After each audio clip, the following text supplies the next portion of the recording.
Avec le succès de l'anime Solo Leveling, de plus en plus de personnes découvrent les manhwas, la version coréenne des mangas, avec l'espoir de trouver une histoire aussi passionnante que celle de Senjin-woo. Et bien que les adaptations animées de ces webtoons ne datent pas d'hier, avec par exemple The God of High School ou encore The Tower of God, un titre retient en ce moment l'attention de nombreux fans, étant qualifié comme un potentiel successeur à l'œuvre de Shugong. Il s'agit ici de The Beginning After the End, un manhwa proposé par l'auteur Turtle-Me, publié sur la plateforme Tapas depuis 2017. Et avec l'arrivée de l'anime prévu pour le 2 avril sur la plateforme Crunchyroll, est-ce qu'on peut s'attendre à un véritable banger s'inscrivant dans les meilleures sorties de 2025 ? Et surtout, est-ce qu'on a affaire à un nouveau Solo Leveling ? Eh bien, c'est ce que nous allons tenter de répondre dans cette vidéo. Et bien entendu, sans spoil, juste des éléments qui sont présentés dans le synopsis. Et d'ailleurs, je propose de commencer par là. Dans le manhwa The Beginning After the End, nous allons suivre la réincarnation du roi Grey, roi qui, dans son ancienne vie, incarnait la puissance et le pouvoir, chose qui provoqua chez lui une véritable solitude. Lors de sa mort, il sera réincarné en tant que le premier fils d'un couple d'aventuriers, dans un monde où la magie domine. Désormais nommé Arthur Lewin, ce dernier souhaitera corriger ses erreurs du passé, et profiter cette fois-ci d'une vie entourée des personnes qui comptent pour lui. Cependant, il développera très rapidement des prédispositions pour la magie. Et quand je dis très rapidement, il sera considéré comme un prodige, quelqu'un de très précoce pour son âge. Le manhwa nous proposera alors de suivre ses aventures, qui vont rapidement prendre une tournure inattendue, nous indiquant alors que ce dernier sera encore voué à accomplir de grandes choses, et surtout dans le but de protéger les personnes qui lui sont chères. Dans les grandes lignes, voici de quoi parle The Beginning After the End, et comme vous avez dû vous en rendre compte, l'histoire est relativement différente de celle de Solo Leveling, bien qu'on ait affaire à deux isekai. Mais avant d'aborder ce point spécifique, je vous propose de vous plonger dans les points forts et les points faibles du manhwa, à commencer par les points forts. Et selon moi, si le webtoon a un grand succès, c'est par rapport au charisme de Arthur Lewin, et surtout son évolution dans ce nouveau monde. En effet, bien que son évolution repose sur son raisonnement et sa maturité qu'il a acquis dans sa précédente vie, le héros cherchera à en apprendre plus sur son nouveau monde, nous permettant de comprendre rapidement le fonctionnement de la magie, mais également sur la richesse de l'univers qui l'entoure. L'auteur prendra même le temps de poser des bases solides dans les explications des pouvoirs, ce qui rendra cela crédible. Et parlant de richesse du monde, ce dernier est peuplé de différents peuples, ce qui permettra à l'auteur de développer une profondeur dans son œuvre, mais ça nous le verrons juste après. Maintenant, en ce qui concerne le personnage d'Arthur Lewin, selon moi, ce qui fait de lui un protagoniste à la hauteur de son œuvre, c'est le charisme qu'il dégage, et ce, depuis le plus jeune âge. Cela se reflète sur ses capacités au combat, comme dans des aspects plus diplomatiques de l'œuvre. Ici, on ressent bien la progression et l'ascension sociale du héros, dont la famille n'a rien d'exceptionnel à la base. Et encore une fois, selon moi, ce qui provoque un pic de dopamine chez le lecteur, c'est le fait qu'il se passionne sur jusqu'où le héros pourra grimper en tant que mage, mais également en tant qu'individu au sein de la société. Et c'est d'ailleurs ce qui va rapprocher le plus The Beginning After the End de Solo Leveling, ce deuxième aspect. Bien qu'ici, l'histoire va aborder des thèmes beaucoup plus profonds. Et d'ailleurs, une des choses que l'on peut noter, c'est également le développement des personnages qui sont beaucoup mieux réalisés dans The Beginning After the End. En effet, l'une des choses que je trouve bien dans The Beginning After the End, c'est que l'auteur prend le temps de bien développer la dynamique entre les personnages, ce qui est indispensable pour que l'on s'identifie à l'objectif du héros, qui est, je vous le rappelle, de protéger ses proches. Et bien que l'on peut trouver des similitudes avec Solo Leveling dans le développement du personnage principal, en ce qui concerne la globalité des protagonistes et antagonistes, pour ce point, on peut facilement le donner à The Beginning After the End.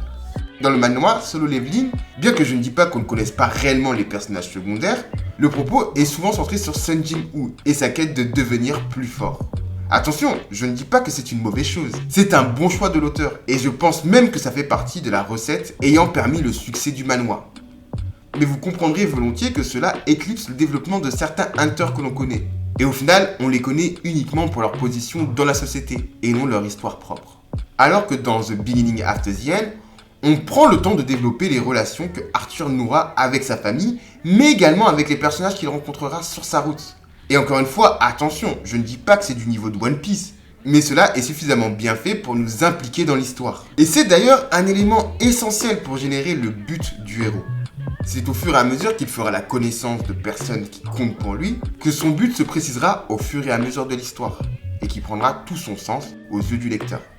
Et d'ailleurs, ce sont ces diverses rencontres qui vont permettre d'aborder un thème très important du manhwa, la discrimination. En effet, comme j'ai pu le mentionner un peu plus tôt, ici il s'agit d'un univers fantaisiste. Et qui dit fantaisiste, dit une diversité de peuples, de races, d'ethnies. Et The Beginning After the End ne déroge pas à cette règle. Ici, l'auteur intégrera donc dans son manhwa diverses créatures telles que des elfes ou encore des nains. Et c'est d'ailleurs cet élément, le fait qu'il y ait plusieurs races au sein d'une même œuvre, qui mettra en avant la discrimination. Discrimination qui est généralement réalisée par les humains. Et cette dernière sera un élément clé du manhwa. Il s'agira d'une question qui sera au cœur des débats politiques, mais également de l'objectif final. Mais là, je ne vais pas aller plus loin pour pas trop vous spoiler. Et à cela va s'ajouter une discrimination au sein des peuples au niveau de la classe sociale. Ici, on retrouve donc diverses classes sociales, à partir du roi, puis ensuite on a les nobles, et puis ensuite on a le reste du peuple. Et vous vous en doutez bien, un petit peuple qui souhaite devenir un grand mage sera discriminé par les nobles qui considèrent que ce n'est pas sa place. Quelque part ici, le manhwa met en évidence les privilèges que peuvent avoir certains personnages par rapport à leur rang. Encore une fois, il s'agit ici d'une question beaucoup plus profonde que ce que l'on peut trouver dans Solo Leveling. Bref, pour résumer cette bonne partie, on a un bon protagoniste, on a aussi un bon univers, on a un système de magie qui est bien structuré. En soi, on pourrait se dire qu'on a tous les ingrédients pour que The Beginning After the End soit un bon animé, voire un excellent animé. Et bien que j'essaie de bien vous vendre ces éléments, eh bien il y a quand même certaines choses qui me font modérer mes propos et me dire que le succès ne sera pas à la hauteur d'un Solo Leveling. Et la première chose qui me font dire ça, eh bien c'est le fait qu'il épouse totalement les codes de l'isekai. En effet, la force de Solo Leveling, c'est que je trouve qu'il est assez ambigu. Au point qu'on peut se poser la question de s'il s'agit réellement d'un isekai. Et selon moi, c'est ce qui a attiré des personnes qui généralement ne sont pas sensibles à ce style de récit, mais qui pourtant sont tombées amoureux du manhwa et de l'anime. Car oui, malgré que techniquement, Senjin-Woo trouve la mort au début du manhwa, on peut pas à proprement parler de réincarnation, mais plutôt de résurrection, puisqu'il ne quitte pas son monde d'origine, et pour être plus précis, il ne change pas d'identité. Il conserve même son âge. La seule différence, c'est qu'il obtient un avantage qui le différencie des autres hunters, à savoir la capacité de devenir plus puissant grâce au système. Et cela est suffisant pour proposer quelque chose de différent des isekai classiques, et d'éviter les écueils pointés du doigt par les personnes non adeptes. Généralement, ce qui est dénoncé par les personnes qui ne sont pas réellement fans des isekai, c'est la progression trop facile du héros, plongé dès le plus jeune âge dans un monde où il est, comme par hasard, un prodige, ayant des facilités, une destinée toute tracée et du succès avec les filles. Bien que cela n'est pas le point central de The Beginning After the End, pour les filles du moins, enfin, vous verrez bien par vous-même, eh bien ces éléments sont bien présents dans le manhwa. Surtout que l'on sait que Arthur était un ancien roi très puissant, sachant manier l'épée comme personne. Il serait également hypocrite de nier que les rencontres que va faire le héros seront, comme par hasard, très importantes pour sa progression. Et quand je dis importante, je veux dire que n'importe quel personnage, et même les plus puissants, rêverait de pouvoir les faire. Et si on couple ça à ses prédispositions pour la magie, ça fait du personnage un enfant déjà fort pour terrasser des mages adultes aguerris. Ici, on s'éloigne donc de Solo Leveling pour se rapprocher d'une œuvre comme Mushoku Tensei, en tout cas dans la structure de développement magique de son héros. Bref, ici on a donc affaire à deux styles de récits différents, qui concernent Solo Leveling et The Beginning After the End, et à cela va s'ajouter quelque chose de très important, quelque chose justement qui s'applique à Solo Leveling, eh bien il s'agit du rythme. En effet, comme j'ai pu le dire au début de la vidéo, l'auteur prendra vraiment le temps de mettre en place les différentes briques de son histoire, et surtout lorsqu'il est question de la progression de son héros. Alors attention, il y aura quand même quelques péripéties à se mettre sous la dent, mais la progression de Arthur Lewin se fera pas mal au niveau du mentorat, système de mentorat, et vous comprendrez donc qu'il y a quand même beaucoup moins d'action. Et là ici, je ne parle pas forcément que de la saison 2 de Solo Leveling, mais également de la saison 1 de l'anime, où ici on pouvait voir le héros très rapidement aller dans les donjons, se mettre en danger, bref, avoir une certaine intensité. Et là, dans The Beginning After the End, eh bien on est sur quelque chose de relativement différent. Et finalement, c'est normal, puisqu'au début de l'histoire, Arthur Lewin sera un nouveau-né, un enfant. Bien qu'encore une fois, il y aura quand même des péripéties. Et ici, bien que ici je l'ai défini comme une force, eh bien ça peut être à double tranchant. Surtout lorsque l'on parle d'un animé, eh bien le spectateur peut avoir du mal à rentrer dans l'histoire. Et pour vous donner un exemple, moi, The Beginning After the End, je l'ai lu en 2 fois. Et au départ, je m'attendais pas forcément à ce rythme-là. C'est de me poser souvent la question de « Ok, je sais les motivations du héros, mais je ne sais plus exactement pourquoi il a ces motivations. » Alors oui, c'est expliqué clairement au début du manhwa, mais je me souvenais pas d'éléments qui venaient renforcer cette motivation. Et quelque part, ça peut montrer qu'au début, en tout cas du manhwa, il manque peut-être un élément fort pour pouvoir faire adhérer le lecteur. Je parle bien au début parce que plus on avance dans l'histoire, et plus le thème, tout l'univers va venir se dévoiler devant le lecteur, et plus ça sera clair et passionnant à lire. J'ai même atteint le stade où j'avais du mal à décrocher. Le fameux « je lis un dernier chapitre et je vais me coucher », je l'ai vécu. Et plusieurs fois dans la même soirée. Après, en ce qui concerne le rythme que je pointe du doigt, eh bien il s'agit de quelque chose qui est inhérent au manhwa, et peut-être que ce sera corrigé au moment de la diffusion de l'anime.